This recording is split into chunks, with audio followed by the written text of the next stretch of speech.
everybody that is joining me today. I would like to start off just by saying thank you for joining me today. I hope that you can see my presentation. I did share my screen with you guys. Could you guys put a message in the chat box and let me know? Okay. So can you see it now? Because once I put it in the full screen, I can't see the hop-in screen. So, okay. I'm not using two monitors. I'm only using one. I went to share my screen and it's not showing up the way that it did in training. So, just share the screen. Just share screen. We can still see you. I did try to share the screen. It's not working. Can you see it now?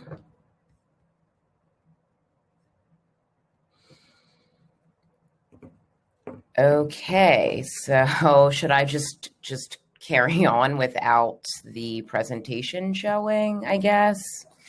All right, well, thank you for joining me today, everybody. My name is Sonnay Lee, and I am a PR strategist, business consultant, mother of two annoying teenage boys, and a fashion lover. My company is called Lee PR Boutique, which I recently changed that name when I did a revamp shortly after COVID.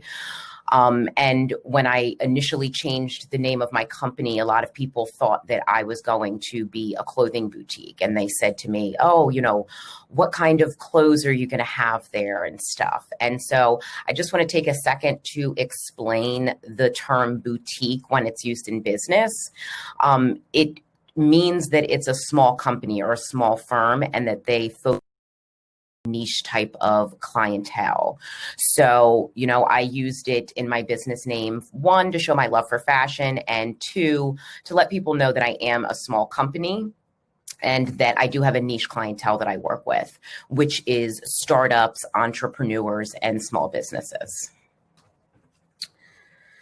So over the years, as like a side job, I would work with small businesses, friends, entrepreneurs, and I would help them to get their LLC set up, you know, get their website set up, build an online presence.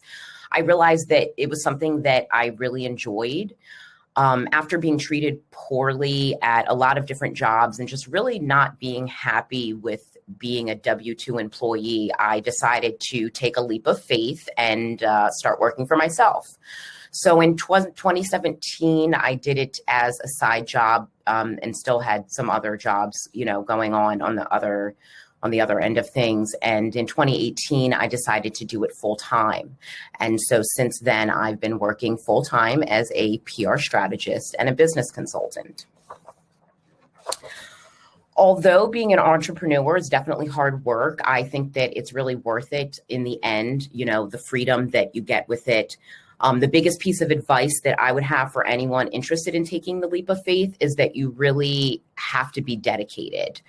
You know, there's not going to be a boss looking over your shoulder, somebody telling you, you know, things that need to get done. It's really all on you. It's your business. It's up to you to grow it and to keep it thriving. So, you know, before taking that step to decide to solely be an entrepreneur, you should really keep that in mind that, you know, it seems great. And a lot of people, you know, it seems like they're living this great carefree entrepreneurial life. And it's actually a lot of hard work. I'd even say more work than working for somebody else, but at least you're working for yourself and you're growing your own business and you're growing your own legacy. And it's really worth it. My workshop today is about the importance of public relations and how it's really important for anybody who is putting their services or themselves out there as the brand to the public to have a good public relations strategy for their business. There's many different types of public relations, but today I'm specifically going to be addressing media relations. Now, I know when people think of public relations, a lot of times they think that their business doesn't need it. They think, oh, I'm a small business. What do I need that for? They think that it's for politicians and celebrities and Fortune 500 companies. But I'm here to let you know that public relations is really for anybody who is an entrepreneur or small business owner. It's really important to let the public know who it is that they're going to be working with and spending their money with. Public relations is the strategic communication process in which information is released to the public to help shape the image of an individual, brand, or company and raise awareness on their story, service, or products. So anybody who wants to raise awareness about what they're doing could really benefit from a good public relations strategy.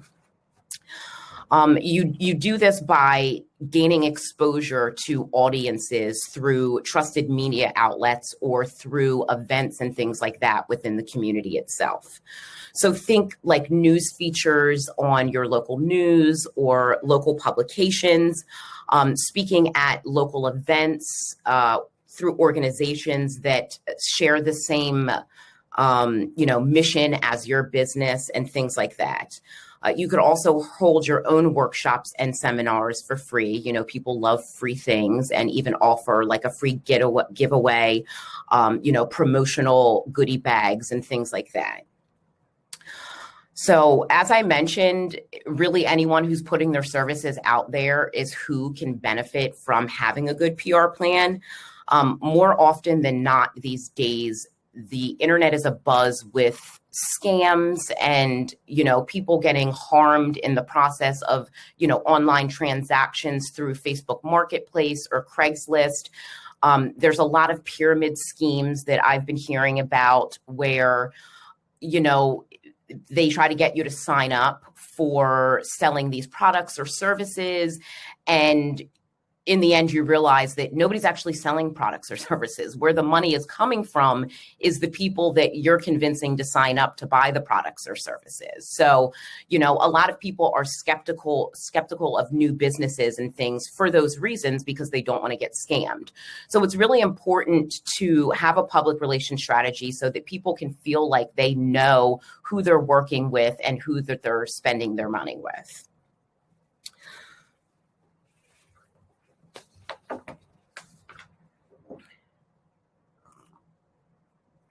Now, whether you're a realtor, a consultant, a dog walker, an online reseller, it really doesn't matter. If you are doing business, you need to let people know who you are.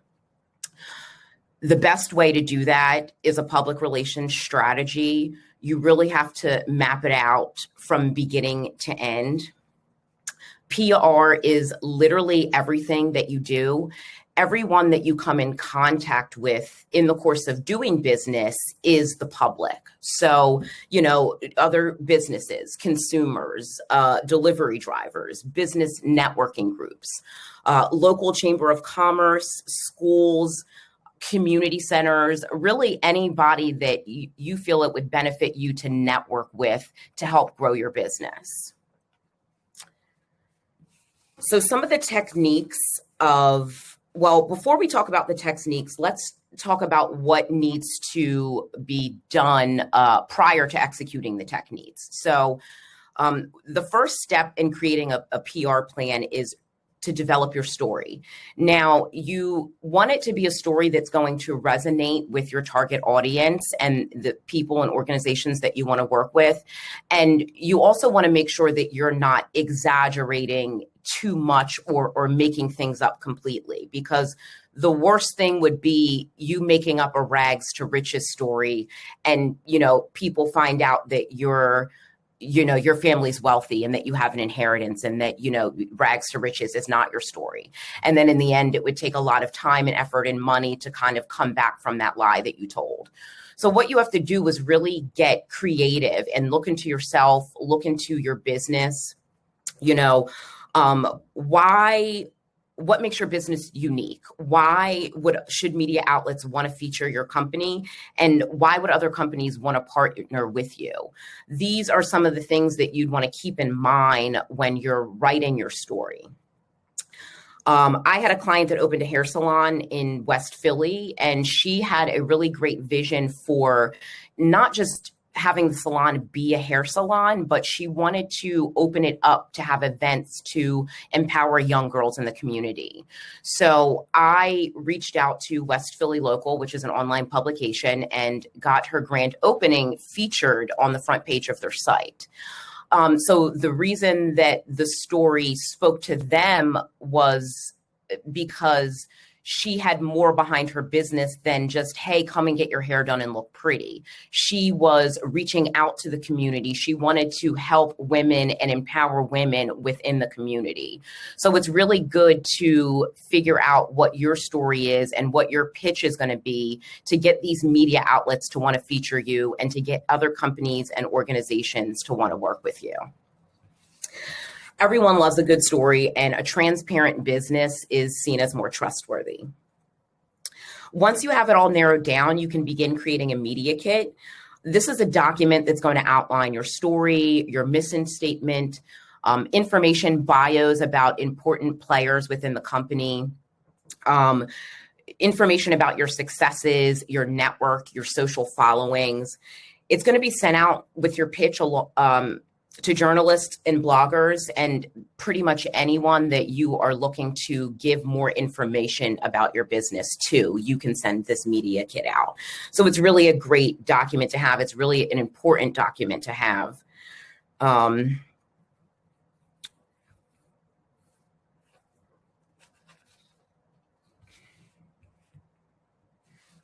Sorry, not having my slides threw me off a little bit.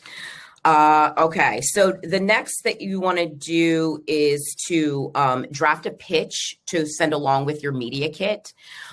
So your pitch might be different for each time. Like, you're not going to ask the same the media outlets to feature you for the same thing all the time, because you don't want the same exact stories about your company all over the place. So, you know, if you want them to feature your grand opening, you need to come up with a pitch for that. If you want them to feature new products that you're offering, you want to come up with a pitch for that. So your pitch is really going to depend on what it is that you want them to feature about your organization.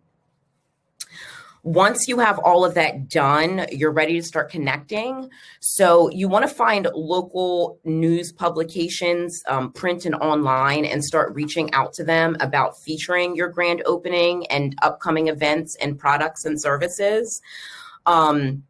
You could find local events that speak to your mission and that align with the mission of your company, and see how you guys can work together, see how you can be a part of each other's lives. It's all about networking and building a referral network. Press releases are a good way to get your message out to journalists without reaching out individually. Be sure to include an attention-grabbing headline, a subheadline, which is a summary of what the press release is about, and then the main body paragraph, which should really have the who, what, when, where, and why.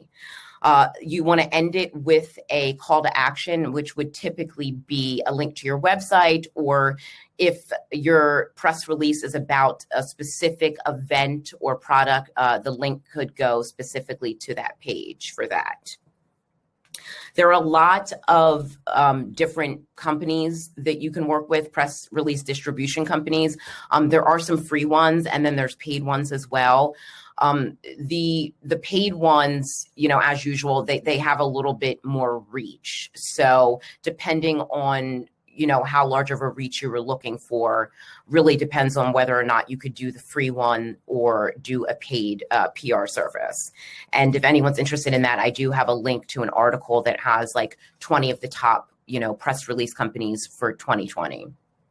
PN Newswire is a popular one that I know that a lot of people use. Blogging and newsletters is also a great technique for PR. It keeps your customers informed on what's going on in your business. And, you know, you can show different things from day to day, workplace happenings, if you have events for, holidays or employees' birthdays, if you guys have, a company softball team, things like that. People want to feel like they really know you. They want to feel like they know who they're spending money with. It's also a great place to share industry news, just topics of interest that are trending relating to your industry, to kind of put yourself out there as an expert in that industry. People love getting, free tips and tricks and things like that. It can also be a place where you can share your, upcoming events and products and services and things like that.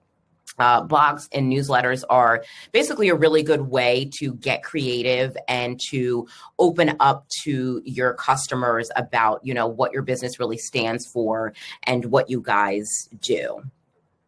Social media marketing is also a great way to engage with new customers. One of the good things about social media is that you can reach a lot of people that you wouldn't be able to reach just doing local networking events. A lot of people nowadays, there's a lot of things like, virtual assistants, and there's all kind of things. And there's people that work with people that aren't even in this country. And so social media marketing is a great way to connect with people that do what you do, but they're doing it somewhere else where you never would have met them otherwise. It's also a great platform for showing that proof of, hey, we're a real business. We're here every day. This is what we do. Now, some of the benefits of a public relations strategy. One is that, it's more personal than advertising. But it can also reinforce your advertising. So I wouldn't suggest doing one and not doing the other. If you're going to do marketing, you need to have the PR plan as well, because then together it works really well.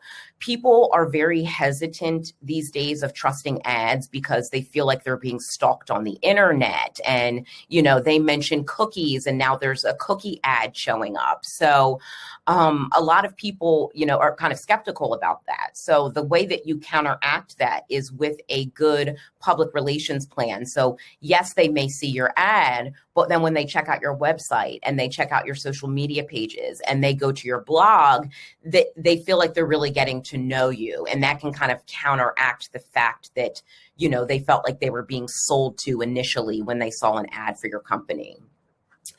I think the number one benefit of PR is product, service, and brand awareness.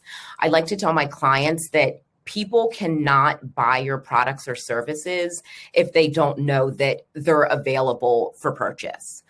You can't just create a website, or you can't just open a store and think that the people are going to come. They have to know that you're there to come work with you. So an integrated marketing approach, which includes networking, relationship building, and marketing, it's really the way to go to get your business recognized. Now, I've already talked a little bit about telling your story. That's really what PR is, showing people who you are, what your business offers, and telling them why they should be buying your products and services. Doing this along with building connections in other areas with things like newsletters and social media work, giveaways, you really increase the credibility of your brand. In the end, the ultimate end game is to have more clients, have business booming, and to have word of mouth referrals rolling in. With a compelling story, killer media kit, and carefully executed PR plan, you will no doubt attract your target market and be generating leads in no time. Now I'd like to talk about how you can get started, like take a DIY approach to your PR and marketing for your business. So the first thing is really that I had already mentioned is for the compelling pitch, come up with the story and to create a media kit. That is really important to do.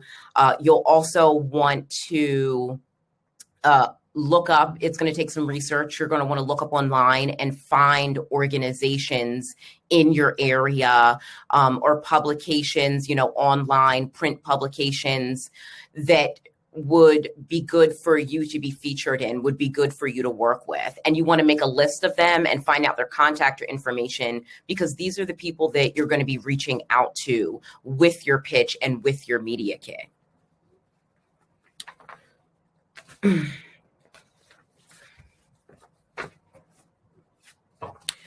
Now, so not everything is going to work for everybody. Like, for example, if you sell makeup, you don't need to be in Lawn and Garden magazine.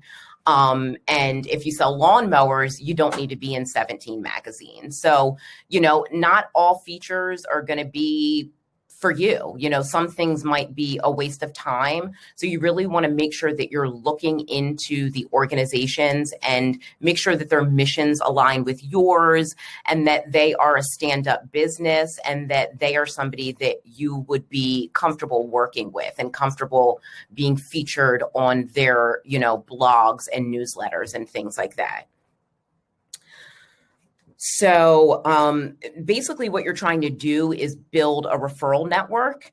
Once you have this integrated marketing approach going, business is really going to start booming for you.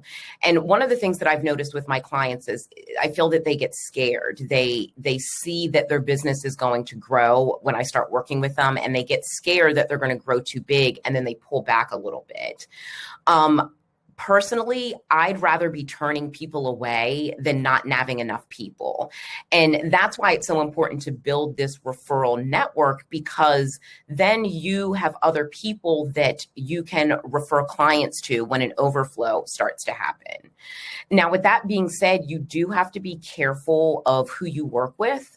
Not everybody is honest. Not everybody is, on the same page as you and thinking, oh, they referred people to me. Thank you. I'll refer people to them. Some people may just want to steal your ideas and steal your clients. So, it's also important that you vet these companies that you want to work with and that you want to build a referral network with.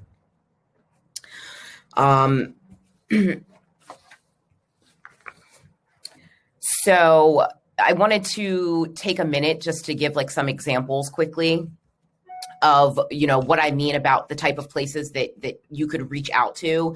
So for an example, if you're a tutor, which people might think, why would a tutor need PR? Well, if you want clients, you need to let people know who you are. So some good places for a tutor to reach out to would be like a grade school, colleges, see if they have newsletters or blogs that they could be featured in. The local library is also a good place that offers tutoring sessions, and they may be willing to put your information on their blog, their newsletter, or even post up one of those little pull tab thingies, in the library somewhere. If you do pet sitting or dog walking, you could reach out to local veterinary offices, local animal hospitals, local news, see if you can get featured in their blogs, their newsletters, things like that. So I just wanted to give those couple examples to show you that regardless of what your side hustle is, regardless of what your entrepreneurial journey is, PR could really benefit you. And you just have to get creative and maybe even work with somebody like myself to get some ideas of the kind of companies that you could reach out to and that you could work with to really build your business. Okay, that pretty much concludes my session for today. I want to say thank you so much to everyone for joining me. I apologize about the technical difficulty with the slides, but Gracie will have the slides available for you guys afterwards. The slide has my contact information in the end. So if you have any questions or, you're interested in working with me, you need help with getting started with your PR plan or your business, please feel free to reach out to me. If anyone has any questions, I am going to open up the floor for Q&A. So go ahead and shoot those over into the chat box. Do you have ideas of who a new school maybe could reach out to? Yeah. So, is it an online school, like a virtual school, or is it a brick and mortar school? I don't think it really matters either way. I'm just curious. But my suggestion would be to, one, reach out to other schools in the area.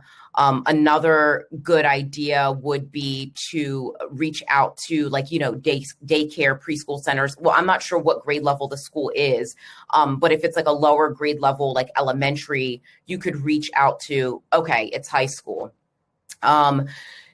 Gosh, got me on the spot here. So for a high school, I would say that you could reach out to local, like organizations like sports teams, or if they have like art programs or art centers, like find community organizations that high school students would be going to. Also, you could target the parents by going to places like yoga studios, or even grocery stores and things like that, local farmers markets, places where, people that have children would be going to. I know that a lot of townships, they have organizations set up, and they hold, meetings and things like that. So that would be a good idea too, to contact whatever township that high school would be in and see what kind of organizations they have there that you could reach out to partner with and get your message out there. Let's see. Robin says, I am a new life coach. Is there a particular why I should market? Robin, like I said, I think it's really important for anybody who's putting their products and services out there to market, because if you don't market, how are people supposed to find you? Now, if you've got a website with really good SEO, yes, they could still find you that way, but it takes a lot longer to just let them find you. It's with a PR and marketing plan, you're constantly putting your business in front of people, and you'll get new clients coming in a lot quicker that way. Any more questions? All right. Well, it looks like that is it. Again, I want to say thank you all so much for bearing with me, and Gracie will have those slides for you with my contact information. And please feel free to connect with me on LinkedIn, Facebook, Instagram, shoot me an email, anything. I'm a chatty Cathy, so I am here to chat.